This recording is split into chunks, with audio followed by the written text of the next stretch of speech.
ሰላማት ለሙድማ በሐድሽ ቪዲዮታት መጽ ያለው ዛሬ የኛ የሆነውን ቀይ ባህር መልሶ ለመጠየቅ የሚሰጋ የሚጠራጠር ኤርትራ ላይ የሚፈነዳ እሳት አለ። ዋይ ደስኩብሉኻ እንታይ ያደስብለካ ነፈርቲ ኢራን ኣብ ኤርትራ ማዕርፎ ነፈርቲ ባጽዕ ከም ዝተረኣየ ይግለጻሎ። ዓሰብ ናይ ኢትዮጵያ ኮይና ኣይትፈልጥን። ሰበስልጣን ኢትዮጵያ በዛዕባ አፍ ደገ ባሕሪ በተደጋጋሚ መግለጺታት ይህቦ ኣብ ዘለዎ ለእዋን ዓሰብ ራስ ገዝ ሆኖ እንድትወስድ ብሎ ሲያስብ የኛ መንግስት ግን እዛ አካባቢ ላይ ሚሊታሪ ቤዝ ለመገንባት ዓላማ እንዳለው ኢትዮጵያ መንግስት ሻዕቢያን በምድርም በባህርም ለመውጋት መዘጋጀቱን ታጣቂ ኃይሉ ይፋ አደረገ። ኤርትራ ጦሯን ወደ አሰብና ቡሬ በማስጠጋት ላይ መሆኗን ዛሬ የወጡ መረጃዎችም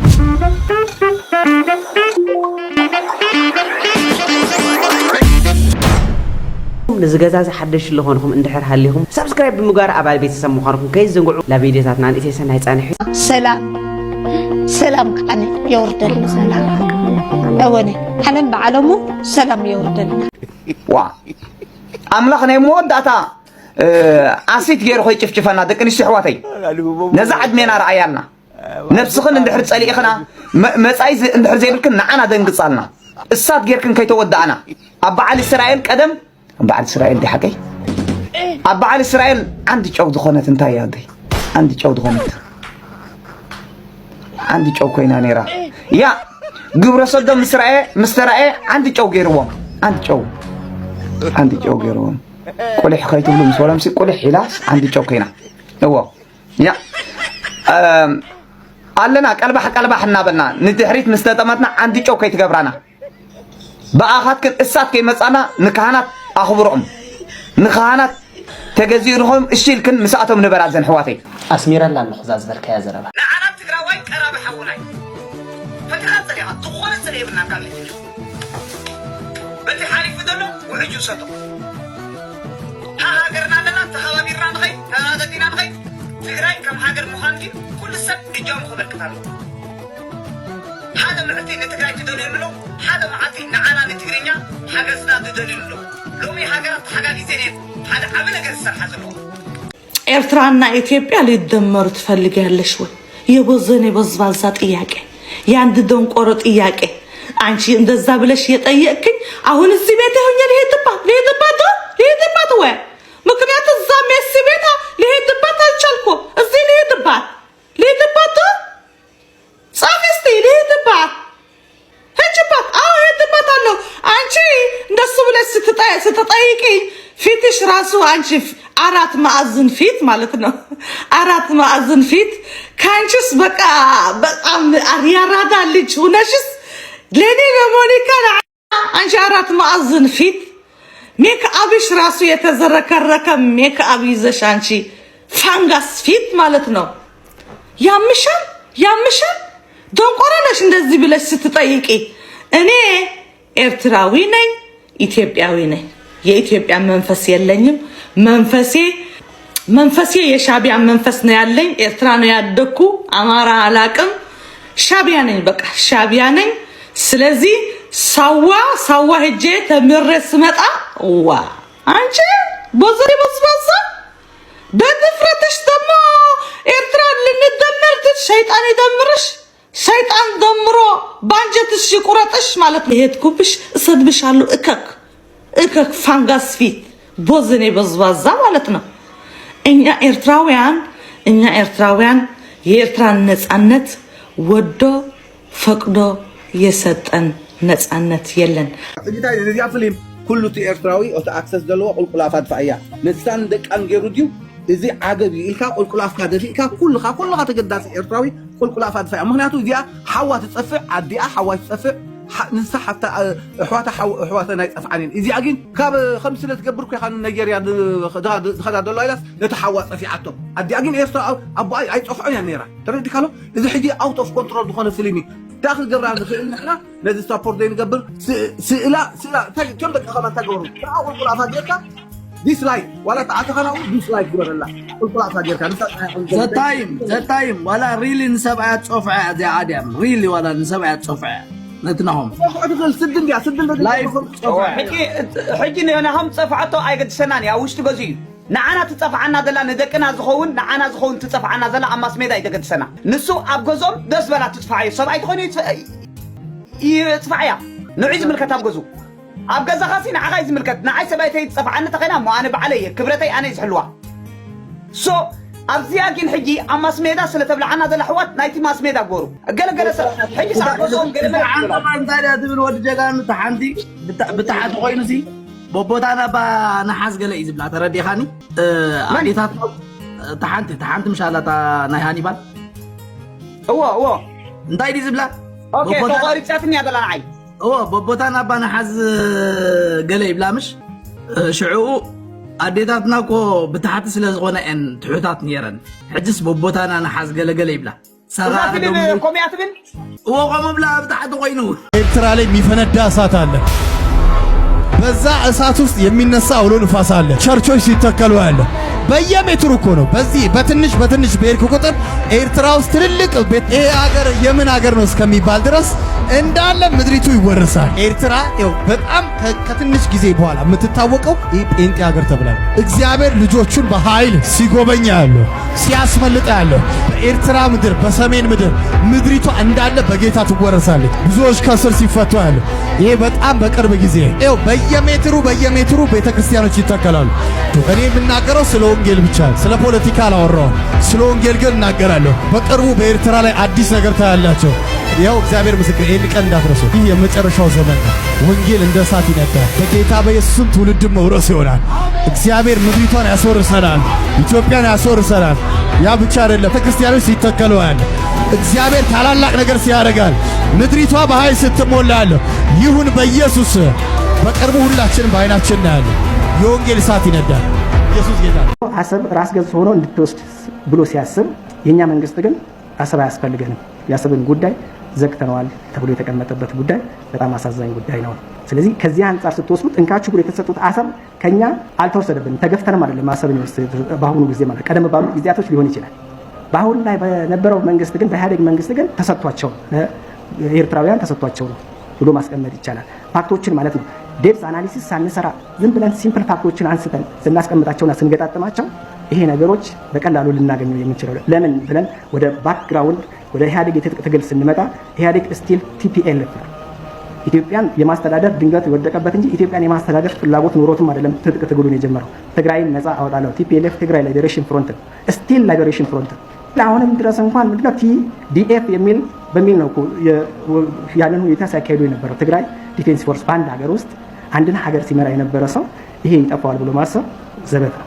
ስለዚህ ከዚህ አናሊሲስ ተነስተን ነገሮችን ስንመረምራቸው ልክ ትግራይ ማለት አሰብ ወደ ኤርትራ እንዲሰጥ የተደረገበት ምክንያት አሰብ ከኢትዮጵያ ይልቅ በይደር በኤርትራ ውስጥ እንዲቀመጥ የታሰበ ነገር እንዳለ ያመላክታል። ስለዚህ ትግራይ በምትገነጠል ጊዜ ከዛም በኋላ ወደዚህ መጥተው ምንድነው እሱ አንቀጽ 39 ነው ያረቀቁት በህገ መንግስት ላይ ያስቀመጡት የራስን ዕድል በራስ የመወሰን እስከ መንገንጠል የሚለውን ስትወስዱት ጀስት ከይደር ከዚህ ጊዜ በኋላ ምን ሊመጣ ነው የሚችለው ምን ለማድረግ ነው የታሰበው? በኋላ ትግራይ ራሷን ከቻለች በኋላ አሰብን እንደገና ለመጠየቅ በሚያመች መልክ የተቀረጸ ስትራቴጂ ነው። ይህ ከባድና ታሪካዊ ስህተት ባለፉት 3 10 ዓመታት ኢትዮጵያ ለኢኮኖሚያዊ ቀውስ ለድህነትና ለህልውና ስጋቶች እንድትጋለጥ አድርጓታል። በኢትዮጵያ መንግስታት ታሪኮች ስናይ የኢትዮጵያን ብሔራዊ ጥቅም አሳልፎ የሚሰጥ መሪ አልነበረም።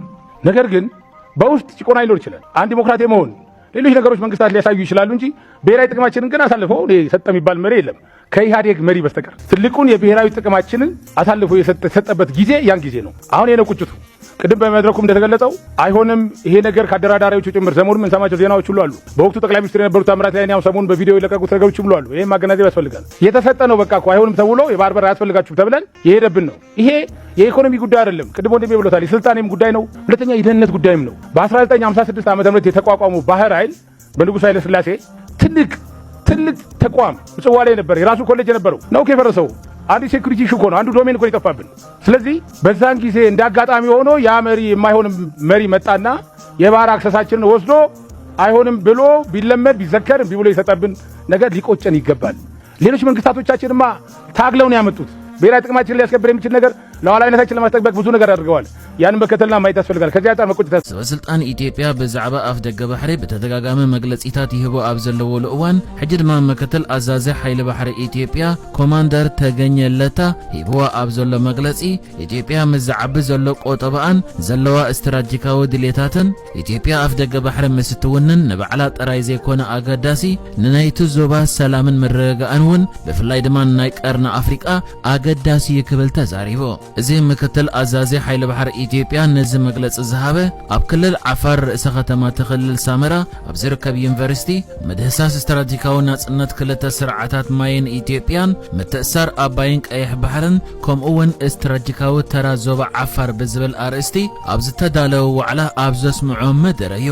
ንሱ ኣብ መደረኡ ኢትዮጵያ ቀጥታዊ ኣፍ ደገ ባሕሪ ዘይብላ ምዃና ኣብ ቆጠባ ፖለቲካ ኣብ ወተሃደራዊ መዳይን ዓብይ ጉድኣታዊ ጽልዋ ኣለዎ ክብል እንከሎ ኣብዚ እዋን ጉዳይ ናይ ወደብ ሃገራዊ ኣጀንዳ ኮይኑሎ ጂኦፖለቲካዊ ውድድር ኣብ ቀይሕ ባሕሪ ኢትዮጵያ ጉዳይ ቀይሕ ባሕሪ ቀዳምነታት ንኽትህቦ ደሪኽዋ ኣሎ ንኢትዮጵያ ኸ እዚ ጉዳይ ናይ ሃገራዊ ድሕነት ጉዳይ ኢሉ ንሱ ቐጺሉ ኣብ መዳይ ቆጠባ እውን ኢትዮጵያ ቆጠባኣ እንዳዓበየ ይመጽእ ኣብ ዘለወሉ ግዜ ኣብ ሎጂስቲካዊ መዳይ ዝሰፍሐ መስመራት ክህልዋ ዝሓትት ቆጠባ እንዳሃለዋ እያ ትመጽእ ዘላ በዚ ኸኣ እቲ ወደብ ናይ ምርካብ ዝግበር ዘሎ ጻዕርታት ሓደ ካብ ምኽንያታቱ እዚ ኢሉ ካልእ ኢትዮጵያ ኣፍ ደገ ባሕሪ ተደልየሉ ዘላ ምኽንያት ኣመልኪቱ ድማ እዚ በዓል ስልጣን ኣብ መደርኡ ኣብ ዝሃቦ መግለጺ ኣብ ቀይሕ ባሕሪ ንኣሽቶን ዓበይትን ሓይልታት ዘለዎም ወተሃደራዊ ህላወ ንኢትዮጵያ ካልእ ኣፍ ደገ ባሕሪ ክህልዋ ዝድርኻ ዘሎ ምኽንያት እዩ ድሕሪ ምባል ብስንክቲ ኣብቲ ከባቢ ዘሎ ወተሃደራዊ ህላወ ናይ ካልኦት ሓይልታት ድማ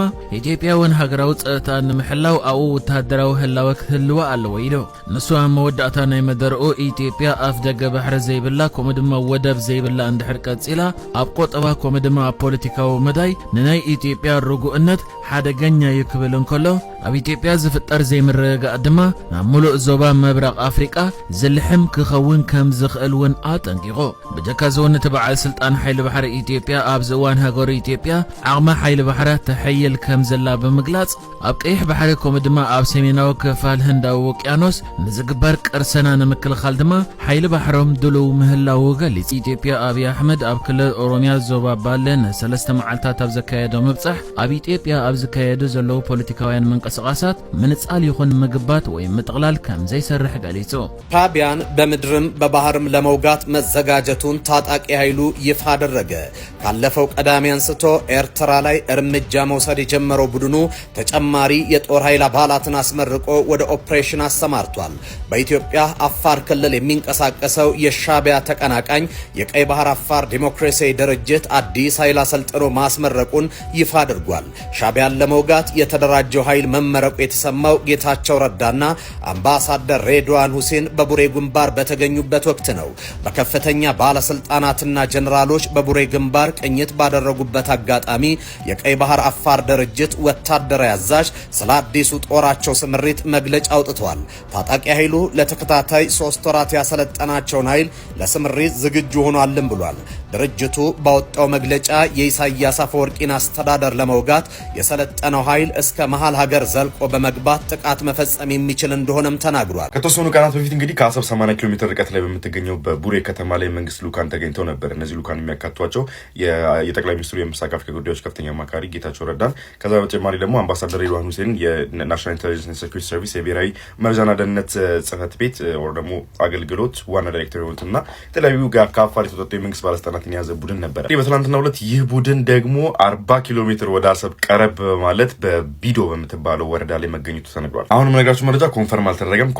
ኮንፈርም ሲደረግ ነግራችኋለሁ። ግን እዛ አካባቢ ላይ ሚሊታሪ ቤዝ ለመገንባት አላማ እንዳለው የኢትዮጵያ መንግስት ነው የተነገረ የሚገኘው። እሱንም ሳይት ለማየትና የእሱንም ጉዳይ አሴስ ለማድረግ ነው እነዚህ ከፍተኛ የመንግስት ባለስልጣናትና እነዚህ ልኡካን ይሄዱት የተባለው። ቦታ ታርጉኝ ኃይላ ብሏል እንዳትሉኝ ያው ይሄ ገና ጭምጭምታው ደግሞ እየተዘዋወረ ያለ መረጃ ነው። ጊሪፎ በምትባለው ቦታ ነው አካባቢ ነው የሚገኙት። እንግዲህ እነዚህ መንግስት ባለስልጣናት ምናልባት እዛ አካባቢ ነው እንግዲህ ሊገነባ የሚችለው የሚሊታሪ ቤዝ ወይ ደግሞ የሚሊታሪ ካምፕ ምስ ቅርበት ናብቲ አፍ ደገ ባሕሪ ምስ ብዙሕ ህዝቢ ገለ ተኣሳሲሩ ዝመጽእ ምስ ሕጊ ተኣሳሲሩ ዝመጽእ ሕቶታት ስለ ዘሎ ብመንጽ ኣብ ታሪክ ሰረዝ ዘይብሉ ነገራት ከም ታሪካዊ ብጽሒት ኢሎም ዝጠቕስዎ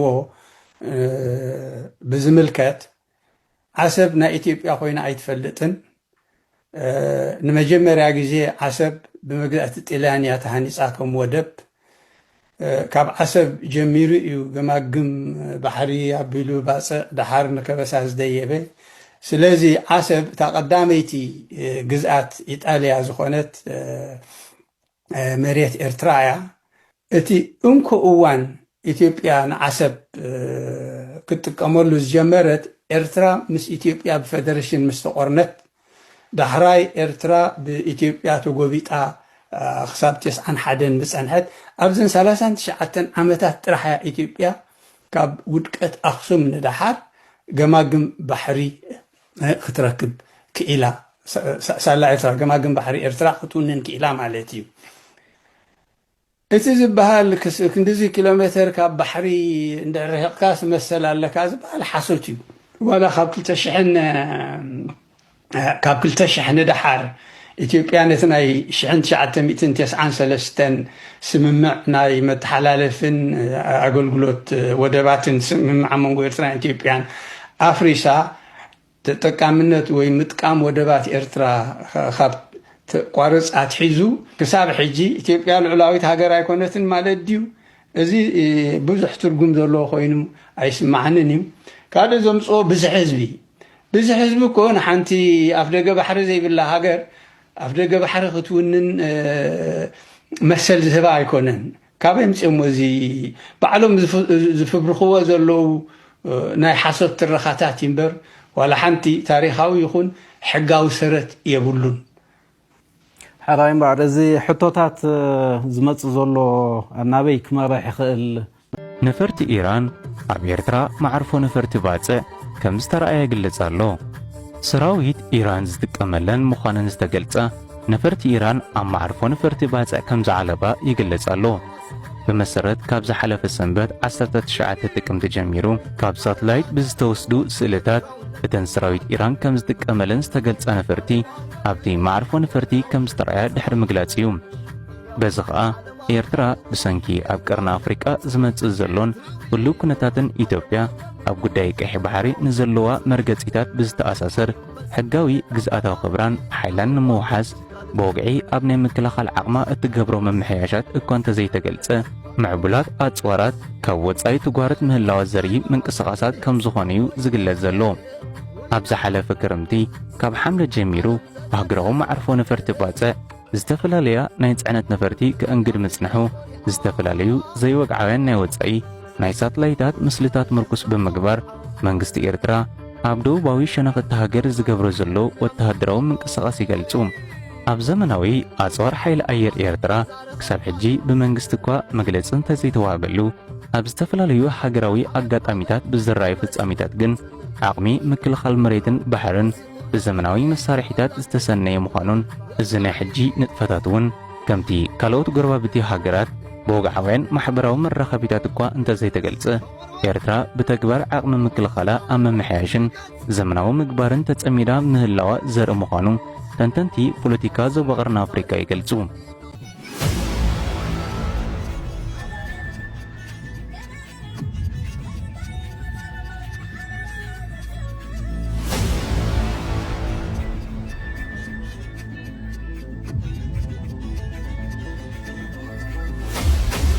ساعتين كبرات تخاتلت اللوم النور فيديوهات زيوم مثلا يرم عقص على بخال فيديو كمل لسي أبزك بالليكم باي